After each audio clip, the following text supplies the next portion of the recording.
You're sitting across from someone you once believed was your mirror. Same thoughts, same ideals, same sense of love. The room is silent, but something in the air has shifted. Her eyes no longer reflect admiration, but calculation. Her smile feels curated, not spontaneous. And in that moment, you ask yourself, not aloud, of course, because you're afraid of the answer, was any of this ever real? Now imagine peeling back centuries of romance, poetry, and promise, only to find beneath them a gnawing suspicion that what we call love might be built upon illusion. Arthur Schopenhauer, the brooding German philosopher infamous for his bleak worldview, dared to say what others only feared to feel, that beneath the soft veil of beauty and desire there lurks a biological machinery, cold, indifferent, and ruthless. He didn't just warn about women. He warned about the idea of women, about how nature, in its cunning, has weaponized the feminine form not for mutual bliss, but for the brutal continuation of the species. That what we perceive as charm and affection may, in truth, be instinctual manipulation.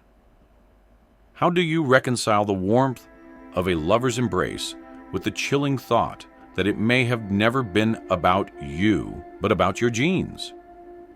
How do you face the haunting possibility that you weren't loved for your soul, but selected for your utility?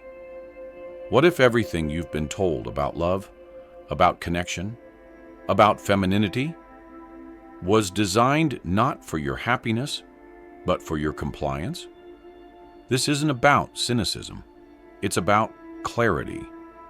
And the clarity begins where comfort ends. Because if Schopenhauer was right, if the feminine mystique is not what it seems, then everything about your relationships, your desires, your identity, must be re-examined. Let's step into the shadows he pointed to and ask, what lies beneath the illusion? Beneath the velvet curtain of courtship and the sweet language of romance, something ancient and unsettling operates in silence. Schopenhauer called it the will to life, a blind, insatiable force that uses human beings as mere vessels to reproduce itself. You believe you're falling in love. Nature is ensuring its replication. You think you're choosing a partner. Biology is choosing traits for your offspring. This is not love in the poetic sense. It's a chessboard of instincts. And women, according to Schopenhauer, are its most refined agents. Not consciously, not maliciously, but functionally. He viewed femininity not as a conscious deception, but as nature's camouflage, an alluring illusion designed to seduce the rational mind into irrational obedience. Carl Jung saw something similar in his concept of anima, the idealized image of woman within the male psyche. She appears in dreams, fantasies, and longing, not as she is, but as you need her to be. She is projection incarnate. You don't fall in love with her. You fall in love with your idea of her. And what if she, too, is acting out a script she never wrote? Nietzsche said, "Man is something that shall be overcome."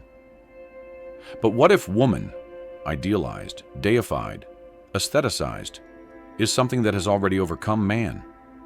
Not by strength, but by the power of being the object of his desire? Jean-Paul Sartre warned us, hell is other people. But what if the real hell is the part of ourselves that yearns for those people, even when we know better? What if the longing itself is a trap? This is the hidden problem. Not that women are villains, but that we never dared to question the story, the fairy tale, the romantic myth, because to do so would unravel not just our relationships, but the very foundations of who we think we are, our masculinity, our purpose, our place in the cosmic machinery. And yet, something in you knows, has always known, that something doesn't add up. This is not about blame. It's about waking up. And when you begin to see the architecture of this hidden force, you start to glimpse the cost of remaining blind to it. You walk through life believing you are choosing, that you're loving freely, sacrificing willingly, committing consciously. But what if none of it is as voluntary as it feels? What if you're not falling in love, but being pulled by evolution's invisible strings, pulled by centuries of cultural mythology, pulled by neurochemical illusions disguised as fate? And all the while, your rational mind, your pride, believes it's in control. Here lies the great deception. You were never taught to see the trap, because the trap rewards you. It flatters you, excites you, promises you completion. But the cost? It's paid in slow erosion. The kind you only notice when it's too late. When your identity is hollowed out, not by violence, but by seduction. Consider the cognitive dissonance. How many men speak of love while quietly withering in silence? How many give everything, only to be discarded once they no longer serve a purpose? The problem isn't just emotional, it's existential. This is what Schopenhauer hinted at with brutal clarity. Women, driven by nature's programming, don't love as men do.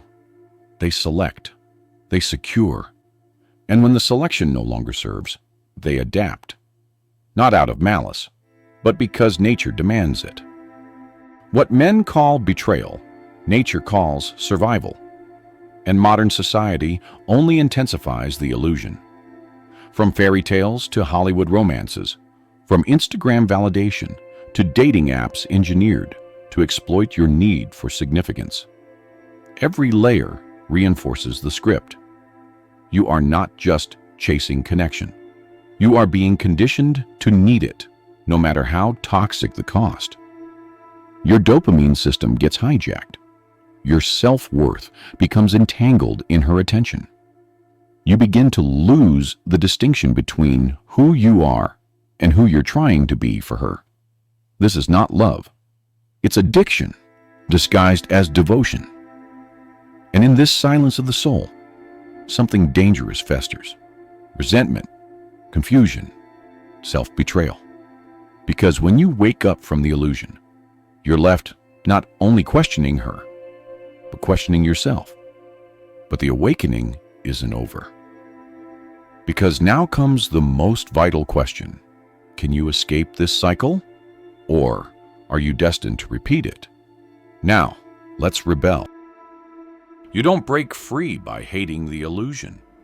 You break free by seeing through it. That's where the rebellion begins.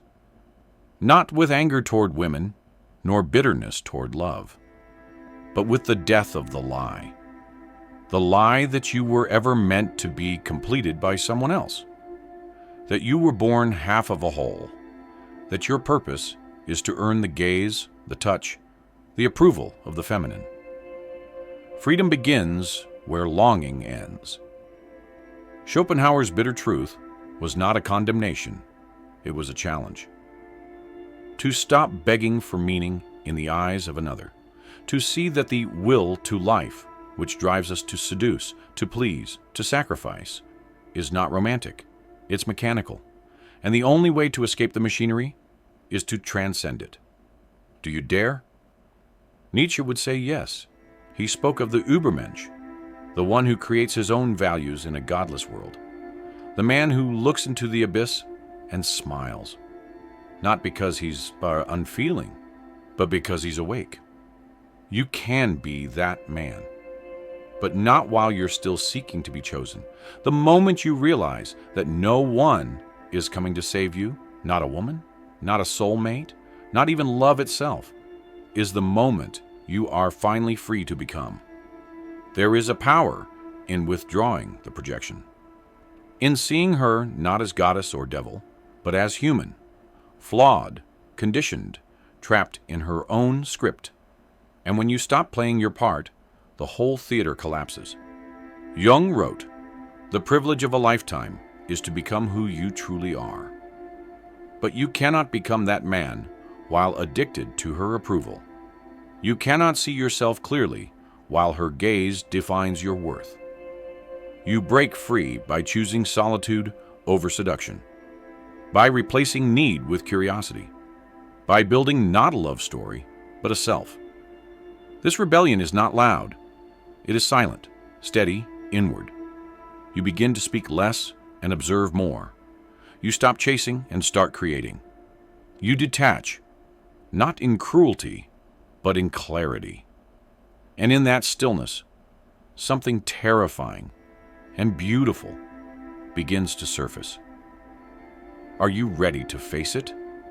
Because now comes the final and most profound realization, the ultimate truth. Here it is, the revelation that makes all the pain, all the confusion, all the disillusionment make sense. She was never the answer. She was the mirror.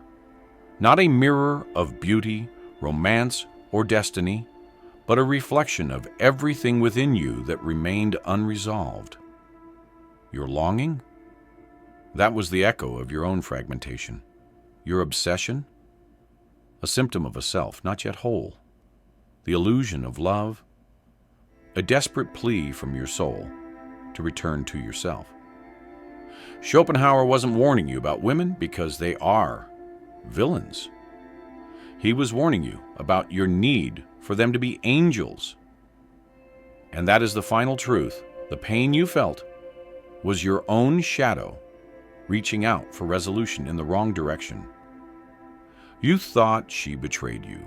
Number, you betrayed yourself when you believed salvation lay in her hands, when you made her the altar and your heart the sacrifice. But the gods of romance are indifferent, and the universe owes you no completion. The real path, the one few ever take, is to walk away from the illusion and turn inward, not in bitterness, but in rebirth. Because the ultimate power is not in being loved. It's in no longer needing to be.